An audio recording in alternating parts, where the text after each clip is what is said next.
Baik, Assalamualaikum warahmatullahi wabarakatuh. Selamat malam dan salam sejahtera bagi kita semua.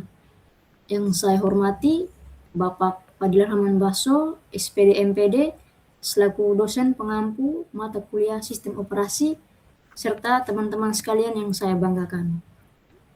Puji dan syukur kita panjatkan kehadiran Tuhan Yang Maha Esa, karena atas izinnya kita masih bisa berkumpul di pertemuan malam ini untuk melangsungkan kegiatan presentasi hasil praktikum pertama kita. Baik, sebagai pembukaan, kami dari kelompok 2 akan mulai memperkenalkan anggota kami. Yang pertama, saya Angelina Regina Tipa, selaku moderator. Saya Ajar Selising sebagai materi pertama. Saya Muhammad Rizky Putra Ramadan selaku pemateri kedua. Saya Farid Zafran Ismail sebagai pemateri ketiga. Saya Muhammad Hadik selaku pemateri keempat. Dan saya Ahmad Syauki Saputra selaku pemateri kelima. Oke, baik. Kita langsung saja masuk di pemaparan materi dari laporan hasil praktikum kami kali ini yang berjudul pengenalan sistem operasi. Baik, dalam pemaparan ini kami akan menjelaskan mengenai poin-poin utama terkait langkah-langkah praktikum dan pemahaman dasar mengenai sistem operasi yang telah dilaksanakan. Adapun tujuan dari praktikum kali ini adalah untuk memahami fungsi dasar daripada sistem operasi serta untuk mengamati penggunaan CPU dan memori. Langsung masuk ke materi intinya. Selanjutnya saya serahkan kepada teman saya. Ya, baik. Sebelum kita masuk ke dalam pembahasan terkait praktikum, kita perlu tahu juga terkait apa itu sebenarnya itu sistem operasi. Nah, di dalam dunia komputer itu terdapat sebuah sistem utama yang mengatur sebuah komputer atau sebuah perangkat yang dinamakan sistem operasi. Nah, sistem operasi ini dirancang untuk mengelola dan mengendalikan serta mengatur semua instruksi-instruksi dan aktivitas komputer dengan melibatkan banyak-banyak fungsi, komponen, yang saling terhubung dan saling mempunyai konektivitas satu sama lain. Sehingga bisa dapat dibilang bahwa sistem operasi ini merupakan sebuah sistem utama yang dimana mengatur dan menjalankan sebuah perangkat. Nah, tanpa adanya sebuah sistem operasi ini, sebuah perangkat itu dipastikan tidak akan bisa berjalan. Maka dari itu, dalam mempelajari praktikum kali ini, sistem operasi ini sangatlah penting untuk kita pelajari agar kita dapat mengetahui bagaimana cara sebuah perangkat atau sebuah komponen dapat berjalan. Nah, dengan kata lain itu sebuah sistem operasi ini bukan hanya menjalankan program saja, tapi dia juga intinya mengatur semua komponen-komponen yang ada, seperti hardware, software, dan lain-lain. Nah, semua itu mempunyai konektivitas dalam sebuah sistem operasi. Nah, untuk materi lebih jelas untuk terkait detail terkait sebuah sistem operasi ini akan dilanjutkan pada pemateri selanjutnya. Untuk pemateri selanjutnya dipersilakan. Baik, selanjutnya kita akan membahas jenis-jenis sistem operasi. Nah, sistem operasi itu dapat dibedakan berdasarkan cara kerjanya dalam mengelola proses dan sumber daya komputer. Contohnya yang pertama itu adalah batch operating system. Sistem operasi ini bekerja dengan cara menjalankan tugas secara berkelompok tanpa interaksi langsung dengan pengguna. Jadi, semua tugas itu dikumpulkan terlebih dahulu, kemudian diproses secara otomatis sesuai urutan yang telah ditentukan. Kemudian yang kedua itu adalah time sharing operating system.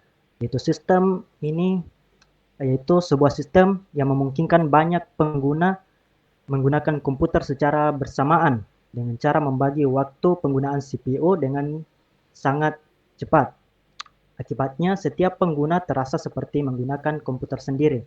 Kemudian yang ketiga yaitu distributed operating system, yaitu sistem operasi yang menghubungkan beberapa komputer yang berbeda, tetapi bekerja sebagai satu kesatuan sistem. Jadi, walaupun terdiri dari banyak komputer, pengguna itu melihatnya sebagai satu sistem saja. Kemudian yang terakhir itu adalah Network Operating System. Sistem operasi ini digunakan untuk mengelola jaringan komputer sehingga memungkinkan terjadinya komunikasi antar perangkat dan berbagi sumber daya seperti file atau printer. Baik, untuk jenis sistem operasi berdasarkan antar muka pengguna, saya serahkan kepada teman saya yang pemateri selanjutnya.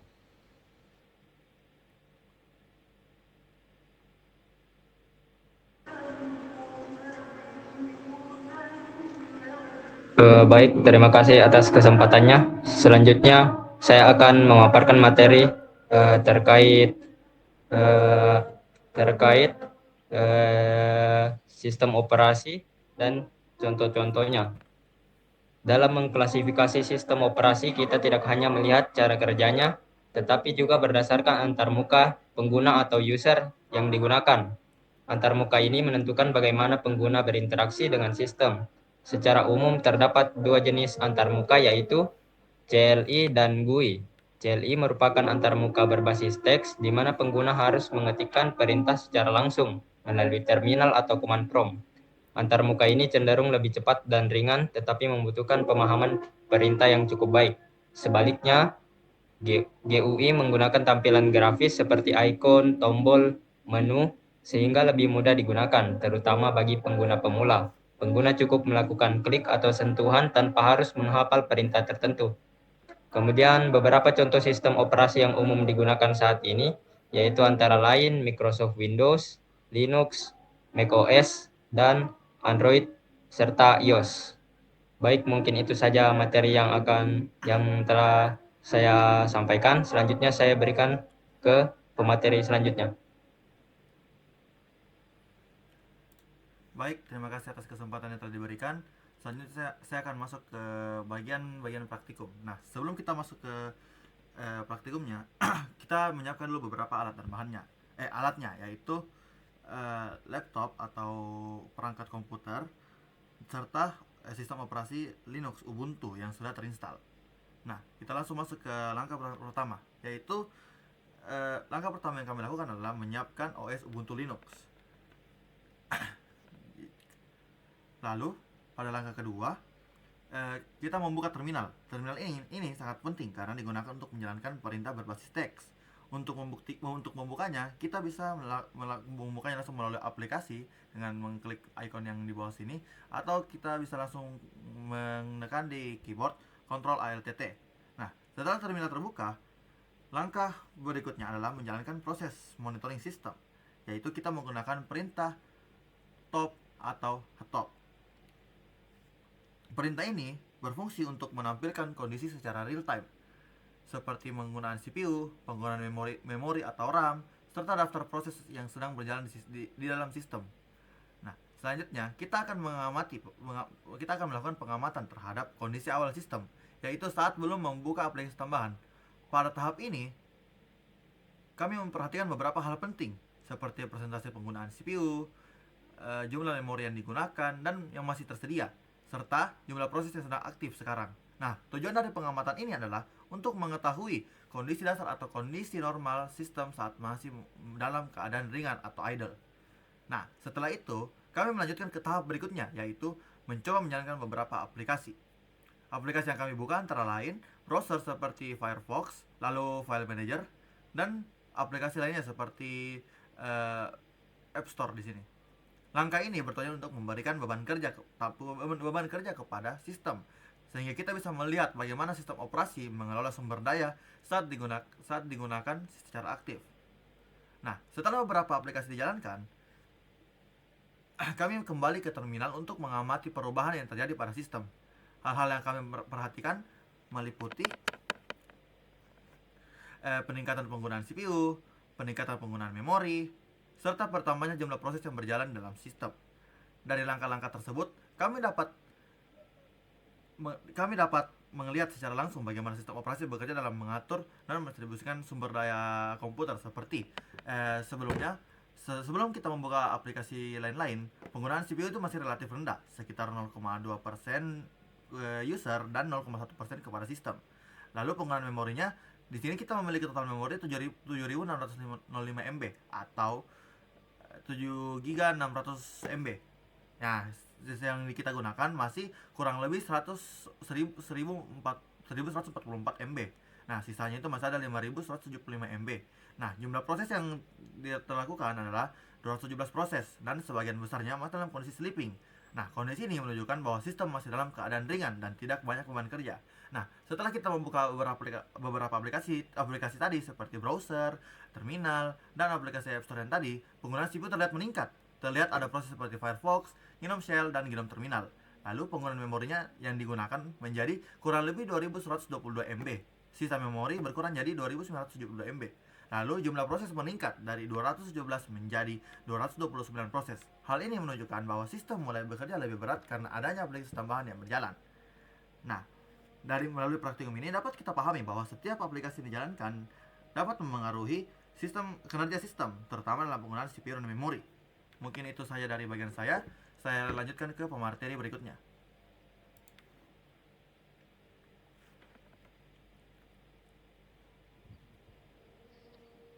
Selanjutnya itu hasil analisis praktikum.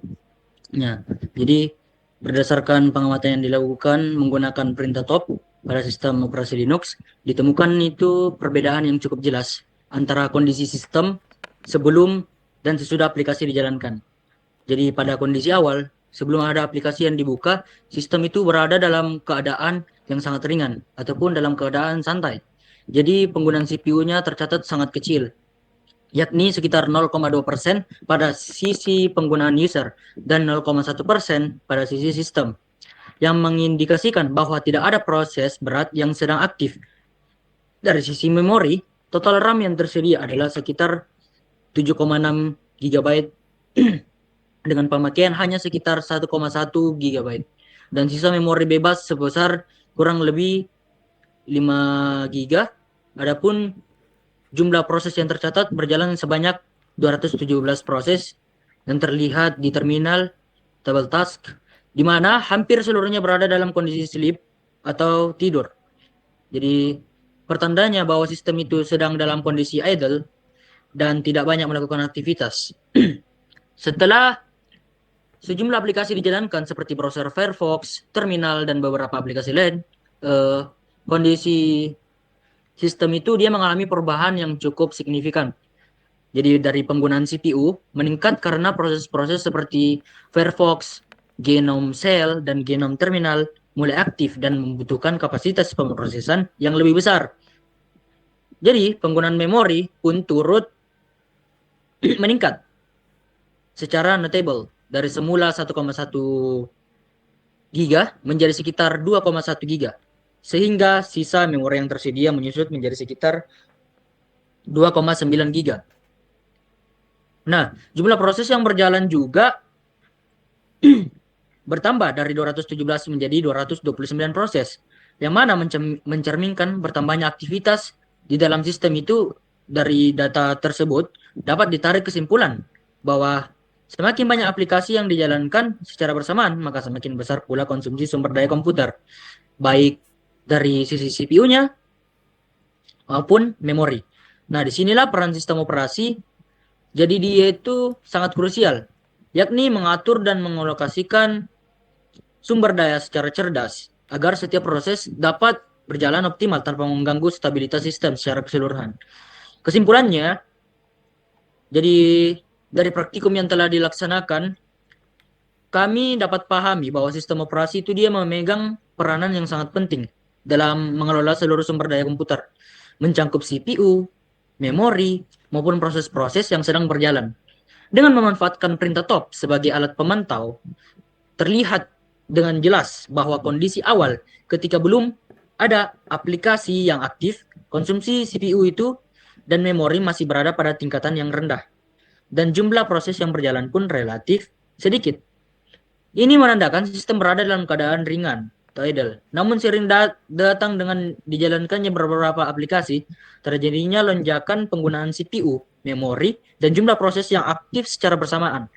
Nah, kondisi ini membuktikan bahwa setiap aplikasi yang dijalankan akan menyerap sumber daya tambahan dari sistem. Meski demikian, sistem operasi mampu secara otomatis mengatur distribusi sumber daya tersebut sehingga semua proses tetap dapat berjalan secara lancar dan tidak saling terganggu. Nah, dari sini dapat ditegaskan bahwa kinerja komputer itu sangat bergantung pada jumlah aplikasi yang berjalan secara bersamaan. Oleh karena itu, sistem operasi berfungsi sebagai manajer utama yang memastikan seluruh sumber daya digunakan secara efisien, terorganisir, dan tetap dalam kondisi yang stabil. Mungkin itu tentang kesimpulannya. Untuk selanjutnya kita praktikkan secara real time. Saya persilakan kepada Faris Safran Ismail. Baik, terima kasih atas kesempatannya. Selanjutnya saya akan langsung share screen ke sistem operasi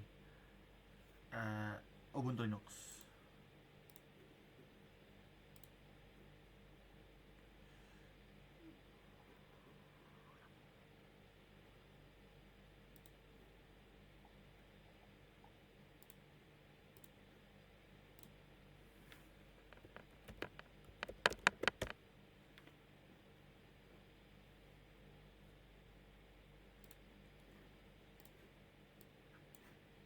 Tiga.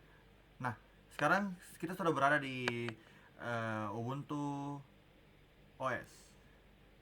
Jadi, di sini kita langsung membuka terminal, dan kita sudah membuka terminal, kita langsung mengetikkan keywordnya yaitu top.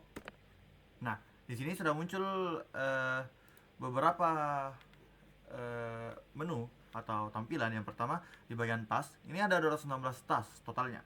Nah, sekarang yang berjalan cuma 3 dan masih ada 213 sleeping, artinya masih ada 213 yang idle dan yang terang cuma 3. Nah, untuk bagian CPU-nya terpakai sama user sekitar 15,6.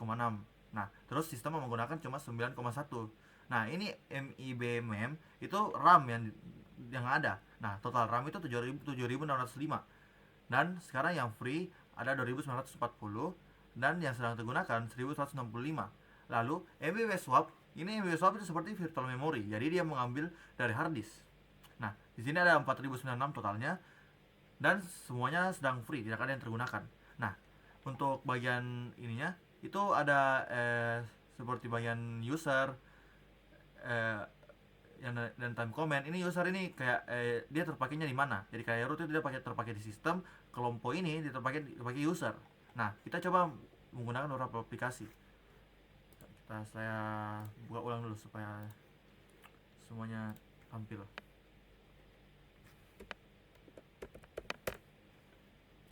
Nah, di sini kan kelihatan tampil semua ini tuh, semua bergerak. Nah, ini kondisi awalnya sekitar 2540 yang free. Nah, kita coba buka satu aplikasi seperti Firefox. Sedang loading. Nah, misalnya kita gunakan Firefox untuk membuka google.com, terus kita buka file manager untuk mengakses file. Nah, sebentar, masih menunggu. Nah, terus kita buka juga App Center namanya ternyata, untuk membuka tempat menginstal beberapa aplikasi. Nah, ketika sudah terbuka, kita langsung buka terminal sekarang. Kita cek lonjakannya berapa. Nah, seperti yang kita lihat sekarang itu CPU yang digunakan sekitar 25,8 dari user dan 6,7 dari sistem. Nah, dari mana yang terjadi lonjakan besar itu? Kepada MB memory, yaitu yang awalnya tadi sempat 2000-an, sekarang sisa 170 MB yang tersedia. Nah, terus MB swap lagi-lagi masih tidak digunakan. Nah, fungsi yang tadi itu yang ini user. Nah, ini user yang membuka ini yang time command-nya untuk melihat dia membuka aplikasi apa saja. Nah, kita buka Firefox, terminal, dan shell. Nah, dari itu kita bisa tarik kesimpulan bahwa